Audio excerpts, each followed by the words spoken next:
আমি চিনি। আজকের গল্প সালমা চৌধুরীর লেখা আমি তো ভালোবাসি তোকে। কোনো এক আশঙ্কায় আবিরের মাথায় চিনচিন ব্যথা অনুভব হয়। ভীতিতে রুদ্ধ হয় তার শ্বাস। বারান্দায় দাঁড়িয়ে আনমনে কি যেন ভেবে যাচ্ছে আবির। দূরে ওই চাঁদটার দিকে তাকিয়ে আছে চক্ষু যুগল। এক মুহূর্তের জন্যও সরছে না, পল্লবও পড়ছে না একটিবার তার দুর্বোধ্য দৃষ্টি। হঠাৎ করে কারোর অস্তিত্ব বুঝতে পেরে সাবলীল ভঙ্গিতে নড়ে চড়ে দাঁড়ায়। দৃষ্টি সরিয়ে নেয় চাঁদ থেকে, ঘাড় ঘুরিয়ে দেখে নেয় মানুষটাকে। তারপর ধীর স্থির কণ্ঠে জানতে চায়, কিছু হয়েছে? তানভীর সরল মনে বলে, বড় আব্বু বুঝতে পেরে গেছে তুমি মারপিট করেছো, তাই তোমাকে সাবধান করতে বলেছে যেন মারপিট আর রাজনীতিতে না জড়াও। আর কিছু? অবহেলায় প্রশ্নটা করলো আবির। না, তেমন কিছু না, ব্যবসার হাল ধরতে বলল। তানভীর উত্তর দিল। আবির, আচ্ছা ঠিক আছে, আর কিছু বলবি? তানভীর, ভাইয়া মাথা ঠান্ডা করো, তুমি বাদ দাও প্লিজ। আমি তোমাকে শুধু জানিয়েছিলাম বিষয়টা। তুমি যে এইভাবে দেশে চলে আসবে আর এইভাবে ঝামেলা হবে এটা আমি বুঝতে পারিনি। বুঝতে পারলে আমি আগেই ব্যাপারটা সলভ করে ফেলতাম। আবির, তুই আমায় বাদ দিতে বলছিস? বাহ। তানভীর, আমি ওইভাবে কিছু বলিনি ভাইয়া। যা হবার তো হয়েছে, তুমি যা করেছো এরপর আশা করি আর কিছু হবে না। তাই বলেছিলাম ওইসব চিন্তা বাদ দিয়ে একটু রেস্ট নাও, অনেকটা জার্নি করে এসেছো। আবির, আচ্ছা তুই এখন যা। এরপর থেকে আমার ব্যাপারে তোকে যেন কেউ কিছু না বলে এইটা সবাইকে বলে দিস। এত বছর বাহিরে ছিলাম, এখন তো আমি বাড়িতে আছি, যার যা কথা সব যেন আমায় বলে সরাসরি। আর আগামীকাল 12টার আগে কেউ যেন ডাকতে না আসে আমায়। তানভীর, আচ্ছা আসছি আমি। এতক্ষণে মেঘে ঢেকে গেছে চাঁদ। অসীম দূরত্বে তাকিয়ে কী যেন ভেবে যাচ্ছে ছেলেটা। তারপর রুমে ঢুকে দরজা আটকে ব্যাগ থেকে একটা সিগারেট বের করে। বারান্দায় বসে সিগারেট জ্বালিয়ে ঠোঁটে ধরে। দৃষ্টি পড়ে গাছের পাতার ফাঁকে ল্যাম্পপোস্টের ক্ষুদ্র আলোর দিকে। তার নিচে 2-3টে কুকুর আপন মনে চিল্লাচিল্লি করছে। সিগারেট খাওয়া আবিরের নিত্যদিনের অভ্যাস না। যখন সে খুব রাগান্বিত বা চিন্তিত থাকে, বা যখন নিজেকে কন্ট্রোল করার সব শক্তি হারিয়ে ফেলে, তখন সিগারেটের ধোঁয়ার মধ্যে নিজের কষ্ট, রাগ, চিন্তা আর অভিমানকে উড়িয়ে দেয়। সিগারেটে কয়েকটা টান দিয়ে সিগারেটটা ফেলে দেয়। তারপর টান টান হয়ে শুয়ে পড়ল নিজের বিছানায়। মাথার নিচে দুহাত রেখে চোখ বুঝল। মেঘ খাবার খেয়ে রুমে এসে 2-3 ঘন্টা টানা পড়াশোনা করলো। এইচএসসি পরীক্ষা শেষ হলো 1 মাসও হয়নি, কিন্তু পড়াশোনা যেন 3 গুণ বেড়ে গেছে। অ্যাডমিশন একটা মস্ত বড় যুদ্ধ। যার একমাত্র অস্ত্র হলো পড়াশোনা, তার সাথে অঙ্গাঙ্গিভাবে জড়িয়ে আছে ভাগ্য। এইচএসসির রেজাল্ট কবে দেবে ঠিক নেই, পাশ করবে কি না তাও জানা নেই, কিন্তু অনিশ্চিত ভবিষ্যতের জন্য প্রস্তুতি আগেভাগেই নিতে হচ্ছে। বয়সের তুলনায় মেয়েটা পড়াশোনায় একটু বেশিই এগিয়ে গেছে। 18 বছর বয়সে পা দিল, সবেমাত্র 2 মাস হয়েছে। তার মধ্যে এইচএসসি পরীক্ষা শেষ। কয়েক মাস পরে সে স্নাতক শিক্ষার্থী হতে চলেছে। ভাবতেই কেমন যেন নিজেকে বড় বড় মনে হয় মেঘের।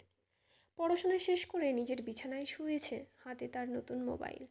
কিন্তু করবে কি সে? না আছে ফেসবুক, আর না আছে অন্য কোনো অ্যাকাউন্ট। ইউটিউবে ঢুকে কয়েকটা ভিডিও দেখে মোবাইল রেখে দেয়। শুয়ে ভাবতে লাগে আবির ভাইকে ধন্যবাদ জানানো দরকার। কিন্তু সে তো ভয়ে দাঁড়াতেই পারবে না আবিরের সামনে। পুরনো স্মৃতিগুলো ভাবতে থাকে। মেঘ সবেমাত্র 5ম শ্রেণীতে উঠেছিল। বয়সের গণ্ডি 9-10-এর মাঝামাঝি। তখন মেঘের একটা বন্ধু হয়েছিল, নাম তার জয়। ছেলেটা স্কুলে নতুন এসেই বন্ধুত্ব করেছিল মেঘের সাথে। ছোটবেলা পিচ্চিদের বন্ধুত্ব যেমন ছিল, চকলেট শেয়ার করা, টিফিন শেয়ার করা, একসাথে খেলাধুলো করা, একটা সপ্তাহ হয়নি তাদের বন্ধুত্বের। 7 দিনের মাথায় আবির স্কুলে গিয়ে মেঘকে আর জয়কে একসাথে খেলতে দেখে। স্কুলের সবার মাঝখানে মেঘের গালে কয়েকটা থাপ্পড় বসিয়ে দিয়েছিল, আর রাগান্বিত স্বরে বলেছিল, তোকে যদি আর কোনোদিনও কোনো ছেলের সাথে কথা বলতে বা খেলতে দেখি তাহলে তোর খবর আছে। তারপর বোনকে টানতে টানতে বাড়িতে নিয়ে আসে। একটা বার বোনের দিকে তাকিয়েও দেখেনি। দুগালে আবিরের 5 আঙুলের দাগ বসে গেছিল। সেই যে গেছিল, মেঘ 1 সপ্তাহ জ্বরে পড়েছিল। মেঘ ছোটবেলা থেকেই খুব অভিমানী ছিল। ছোট মেয়েটা এই থাপ্পড়ের ভয়ে আর আতঙ্কে আর কখনো আবিরের দিকে চোখ তুলে তাকায়নি। কথা বলা তো দূরের বিষয়, আবির বাসায় থাকাকালীন রূপ থেকে বেরই হয়নি মেঘবালিকা। আবিরও কখনো খোঁজ নেয়নি মেয়েটার। ছোট্ট মেঘের মনে তখনই জন্ম নেয় আবির ভাইয়ের প্রতি অভিমান, সীমাহীন অভিযোগ, কষ্ট আর বিতৃষ্ণা। 2 বছর পর দেশ ছাড়ে আবির। এই সময়ের মাঝে মেঘ আবিরের সাথে এক টেবিলে খেতেও বসতো না। আবিরকে দেখলেই যেন ছুটে পালাতো মেঘ।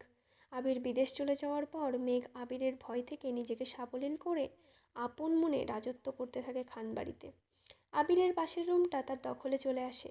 আবির থাকলে হয়তো কখনোই সে এই রুমে আসতো না। বিদেশে যাওয়ার পর আবির সবার সাথে ভিডিও কলে কথা বলেছে, কিন্তু কথা হয়নি মেঘের সাথে। দু একবার মেঘের কথা জিজ্ঞেস করেছিল ঠিকই, কিন্তু মেঘ আতঙ্কে কথা বলতে চায়নি। এরপর থেকে আবিরও কখনো মেঘের কথা জিজ্ঞেস করেনি। এত বছর পর ভাই বাড়িতে এসেছেন, এখনও দেখা হয়নি তার সাথে। এরই মধ্যে মারপিট করে ফেলেছেন। ছোটবেলায় অনুভূতি প্রকাশ না করতে পারলেও আজ আবিরের কর্মকাণ্ডের কথা শুনে মেঘের মনে একটা নামই ঘুরপাক খাচ্ছে। সে হলো হিটলার। হিটলারের সাথে আবিরের কত মিল বা বেমিল তা বিবেচনা করার বিন্দু পরিমাণ ইচ্ছে নেই তার। মাথায় একটা চিন্তাই ঘুরছে, ধন্যবাদ জানানো উচিত, কিন্তু সে কি আদৌ কথা বলতে পারবে হিটলারের সাথে? এসব ভাবতে ভাবতে ঘুমিয়ে পড়ল সে। ভোরবেলা থেকেই বাড়িতে রান্নার ধুম পড়ে যায়। তিন ভাই সকাল সকাল খেয়ে অফিসে চলে যায়। মিম আর আদিও স্কুলে চলে যায়। মেঘ ঘুম থেকে উঠে 8টায়। রাত জাগার কারণে সকালে উঠতে পারে না সে। মাঝে মাঝে গোসল করে খেয়ে বের হয়ে মাঝে মাঝে এমনিতেই চলে যায়। 10টা থেকে 2টা পর্যন্ত বাইরে কোচিং, তারপর টিউশন শেষ করে বাড়ি ফেরে। ফ্রেশ হয়ে খেয়ে একটু ঘুমায়। বিকালে একটু হই হুল্লোড় করে তার পড়াশোনা। এই তার বর্তমান জীবন। আজও তার ব্যতিক্রম হলো না। খেয়ে কোচিংয়ের উদ্দেশ্যে বেরিয়ে পড়েছে। বাসার গাড়ি তাকে দিয়ে আসে, আবার কল কল দিলে গিয়ে নিয়ে আসে।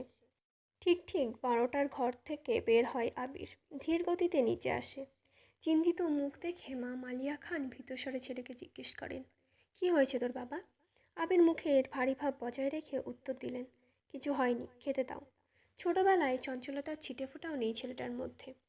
এটা ভেবেই বারবার হতাশ হচ্ছেন মালিয়া খান।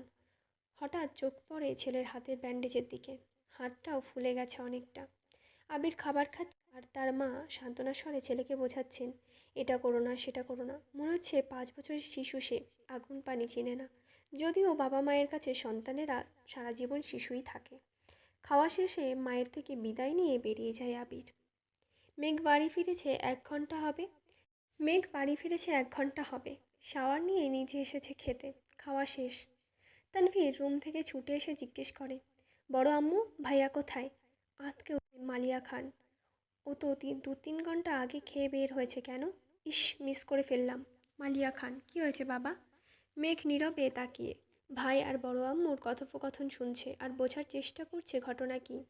তানভীর ভাইকে কল দিয়ে জিজ্ঞেস করে, কোথায় আছো?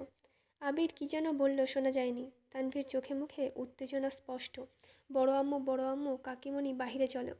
কেউ প্রশ্ন করার আগেই তানভীর ছুটে গেল বাহিরে। তার পিছন পিছন মিম, আদি, মা, কাকিরা সবাই দরজা পর্যন্ত গেল। সবার পেছনে মেঘও গেল সেখানে। এরই মধ্যে বাইকে বাড়ি ঢুকলো আবির। নীল রঙের চকচকে একটা সুন্দর বাইক, হেলমেটটাও নীল। হেলমেট খুলতে খুলতে তাকায় বাড়ির মানুষের দিকে। মেঘ অপলক দৃষ্টিতে তাকিয়ে আছে। সেই কবে দেখেছিল আবিরকে। সেই আবিরের সাথে এই আবিরের চেহারার কোনো মিল নেই। হেলমেট খোলাতে চুলগুলো এলোমেলো হয়ে গেছে আবিরের। চোখে সানগ্লাস, নেভি ব্লু রঙের শার্ট, কালো প্যান্টের সাথে ইন করে পড়েছে। হাতে কালো ফিতার একটা ঘড়ি, পায়ে সুজুতো। আপাদমস্তক দেখল আবিরকে। হৃদয়ে 4 প্রকোষ্ঠ ছটফট করতে লাগলো মেঘের। আবিরের দিকে বিভোর দৃষ্টিতে তাকিয়ে আছে সে।